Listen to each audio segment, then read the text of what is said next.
Hola, vamos a presentaros un kit muy útil que nos puede servir tanto para depósitos nuevos como para depósitos usados. Y es un kit de limpieza, desoxidación, impermeabilización interna para evitar fugas y para sellarlo completamente. Es un kit de sellado de depósitos de combustible.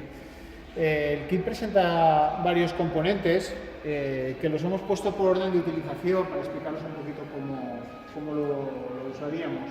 Lo primero que haríamos sería hacer el depósito de gasolina, sacarlo del vehículo y echar el limpiador interior desoxidante. Con este limpiador lo que haríamos sería agitar el depósito y nos crearía una superficie libre de óxido. A continuación le daríamos un tratamiento que nos protege la superficie para que no se vuelva a oxidar, previniendo la corrosión.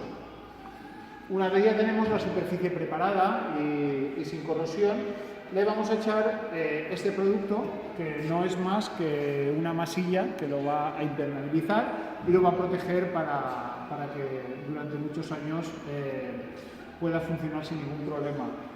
La masilla esta se mezcla con un catalizador, se mezcla y se convierte en una especie de pasta espesa, se introduce dentro del depósito, se mueve el depósito para que cubra todas las paredes y esto es lo que nos dejaría el depósito en perfecto estado para poder utilizarlo sin problemas de fugas ni grietas.